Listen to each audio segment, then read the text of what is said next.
What is going on, y'all? This is going to be my final and part 2 video of the National Pickup Recap, if you will. I'm going to the gym after this. I feel my body getting a little soft and flabby after it was like 7 days of not working out at all. So, this is going to be my stack of like PSA DNA authenticated cards that I picked up at the show, and I did put them in order. I'm kind of in my least biggest card to my biggest card. So this first one is going to be an SGC Authentic.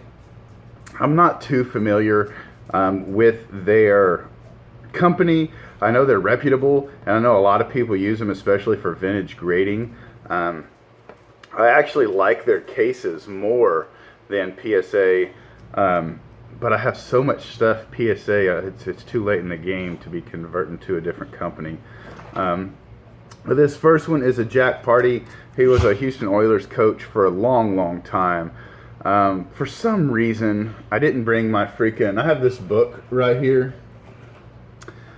This is kind of what I go off for my autograph Hall of Fame project that I've been working on. So what I have is I'll highlight, I know you can't see very well from that far, but I'll highlight different players as I get them on a card. So this is kind of like my checklist, if you will. So I have little pink dots next to them if I have the card, and then I have them highlighted fully once they're slabbed and fully authenticated. So I meant to bring this with me to Chicago, but I didn't. And where I'm going with that is because I thought Jack Party was in the Hall of Fame for some reason, but he isn't. But nonetheless, I spent $20 on this, and then I wrote, he's deceased back in 2013. That's something I just kind of do on my cards. If the player or coach has passed on, I typically will have a sticker on the front or the back annotating, you know, that. It's just something I do. Sam Mills, I was working on a, what is it, Dome Patrol. I believe it's Dome Patrol was their nickname. It was like him, Sam Mills, Pat Swelling, Ricky Jackson, and one more dude.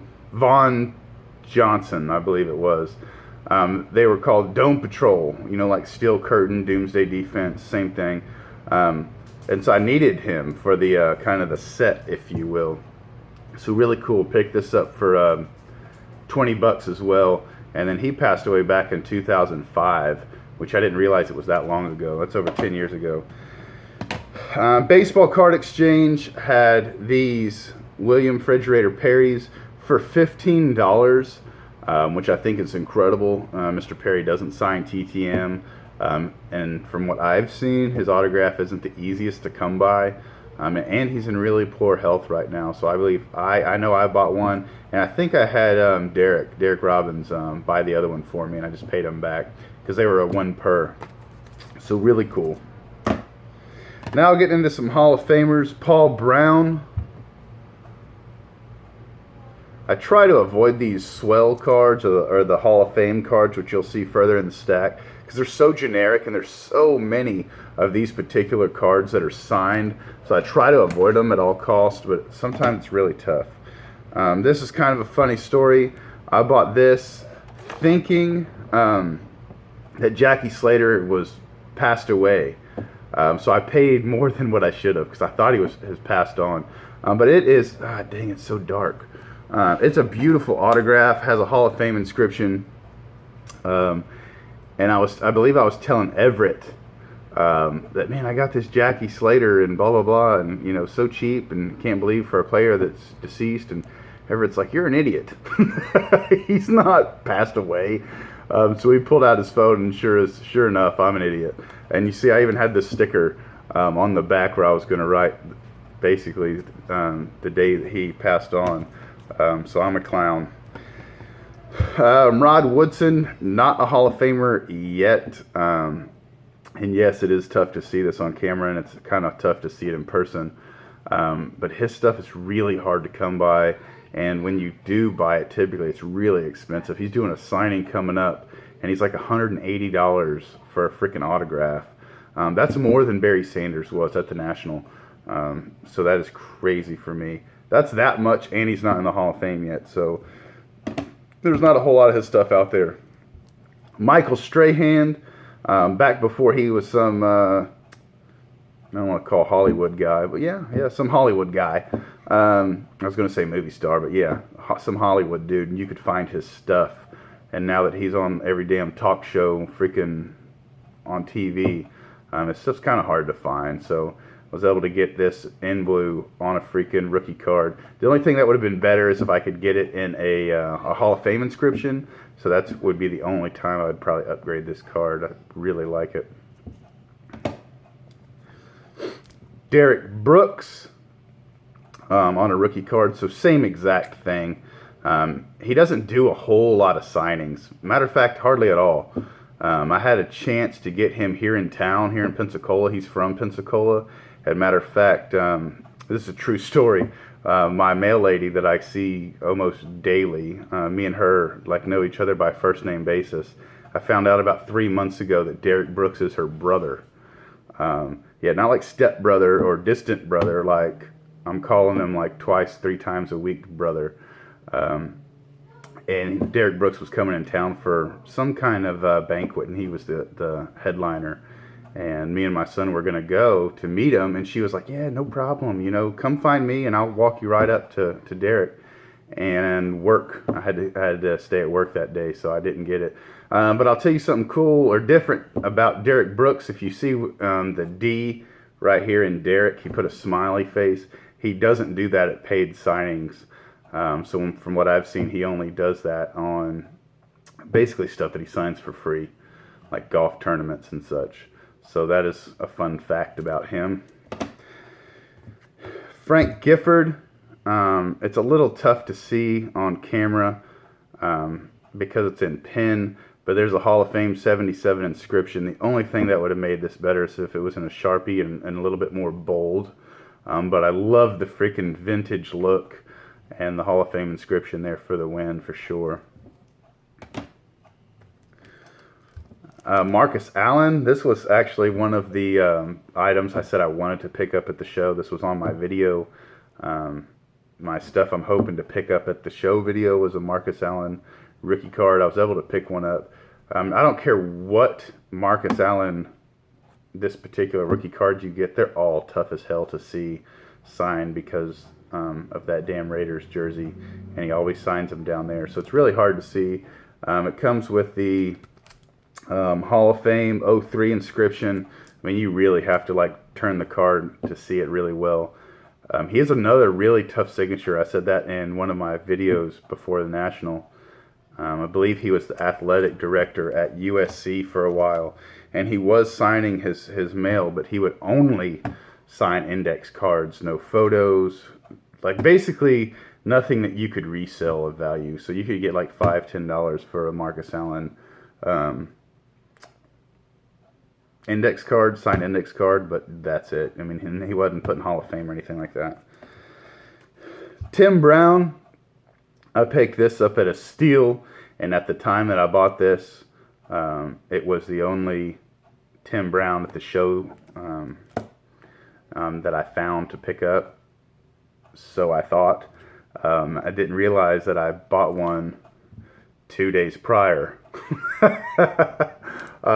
So this is going to be a Beckett, and yeah, it is a rookie card with the Hall of Fame inscription. So I like that about this card, but this image in the Stadium Club is so freaking clean and crisp. I really, really like this card, and the camera does not do it any justice whatsoever. And then, yeah, this one, like I just said, Hall of Fame inscription, rookie card. Really can't ask for much more. Even though I wish the image wasn't so dark and the autograph popped out a little bit more like it does in that Stadium Club. Merlin Olsen, I thought his stuff would be a lot tougher to find. As I'm doing this set, I'm learning a lot about these Hall of Famers. And apparently the guy signed quite a bit before he passed away in 2010. So I was really happy to get this one. Once again, I love the freaking vintage card and the vintage look. And this is on a 1967 Philadelphia. I was in Chicago at the National, so if you're in Chicago, you got to pick up a Walter Payton, and they were every freaking where, and they were not giving them away, nor did they have to. You know what I mean? You're in Chicago, the home of Walter Payton. Why would you mark your prices down? If you see the Walter Payton signed phoned cards, they're all over the place, or the pro sets, the one where he has like the NASCAR tire, or the jacket with the checkered flag freaking stripes. They had those everywhere, and they were really cheap. You could find the signed phone cards slabbed by PSA DNA for $50, and the Pro Set cards, both of them, you could pick up for $60 each, and you could find those all over the place. I didn't want to buy those just because they're so common, and I already had a Walter Payton, so it was going to have to be a really nice one for me to pick up. And I did find one. This is a 1987 Topps 1000 Yard Club, signed in blue. The one that I have upstairs is signed in black, so this is going to be an upgrade for me. I'm really happy with this card. I'm down to the last three. So this one is just a freaking iconic card in itself, and one of the best quarterbacks to ever play the damn game, in my opinion, on this 1984 Topps John Elway rookie card, signed in blue. Once again, the only thing that would make it freaking better is if it had a Hall of Fame inscription. But Mr. Elway does not do signings right now because of his job with the Broncos. So maybe one of these days he'll do a freaking signing, and I'll pay a bazillion freaking dollars for another signed rookie card with a Hall of Fame inscription. But until then, this will definitely fill the spot really well. I'm really happy with this purchase. Number 2 is Pat Nitschke. I was pronouncing it, I might just pronounce it wrong right there. I was pronouncing it wrong throughout the show, and I kept getting corrected by all the Packer fans, which I thought was funny. A guy had a stack of Nitschkes, and this was the nicest one. There was another one where the signature was just a little bit nicer. I mean, just a smidge, but it didn't have the 66 inscription there. So really happy with this one. Really, really cool. And Mr. Nitschke passed away in 1989. I know that because I have a sticker on the back. I don't think I knew that off the top of my head. So really happy to add that. And last but not least, this thing is freaking incredible. Clyde Bulldog Turner. You can find his stuff. It's not very hard to find. But you're not always going to find it on an old school vintage card like this one, man. And this thing is just incredible. Signed at Bulldog Turner in blue, and I love that freaking Bears logo. That is so freaking awesome, in my opinion. I'm really, really happy with this pickup, and honestly, about the last 5 or 6. Just incredible. So that will be my last national video or recap or anything like that. I was just talking to Jason Willman, Mr. Fisher Bike, over text. My next national that I would even be able to attend if the stars aligned would be 2020 in Atlantic City. It's looking like I'm going to be on deployment for the next 2 nationals. So that is that. I appreciate all the freaking comments, man. I appreciate y'all telling me that y'all are liking the videos and liking the updates and the stories. That kind of kept me going. There was a couple days that I was getting ready to leave the show because I was so damn tired, and I decided to shoot a video or do something along the lines or take more pictures for different Facebook groups that I'm in. So I'm really happy y'all enjoyed those. So I guess that is that. I will get my chunky butt to the gym. Until next time, adios and bye-bye.